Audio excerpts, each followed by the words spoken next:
To me, this is a crystal clear choice, and it's the sort of choice the American people are really interested in and really watching.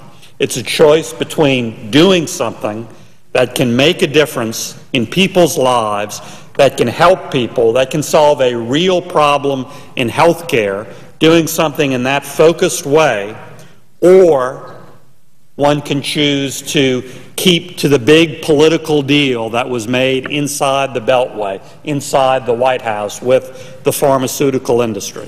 And that's the choice. And, Mr. President, that's really a choice between voting for the American people or voting for politics as usual. Reimportation is a real solution, an effective solution to a real problem. The problem is obvious. The problem is sky-high prescription drug prices, the highest in the world that we pay as Americans.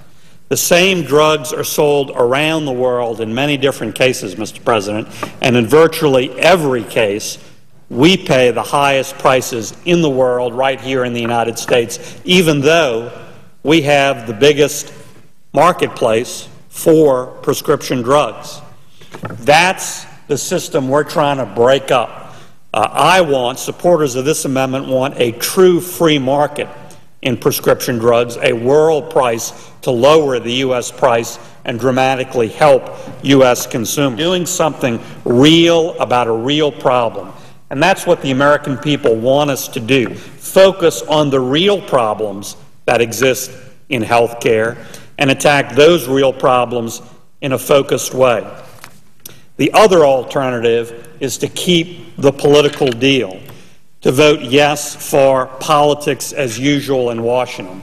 And that, tragically, Mr. President, is represented by the political deal struck on this global health care bill between the White House and the White House's allies here in the Senate and the big pharmaceutical industry. The pharmaceutical industry agreed to support the President's initiative, putting as much as $150 million of advertising cash, TV advertising, behind that support if the White House would completely change its position on reimportation and other key points. Key senators on the Democratic side, like Max Baucus and Jay Rockefeller and others, have reversed their position and apparently are now urging no votes for a policy they have long supported.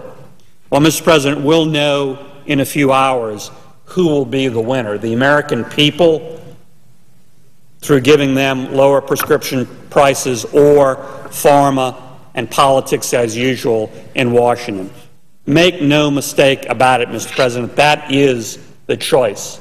It couldn't be laid out in as clear a way.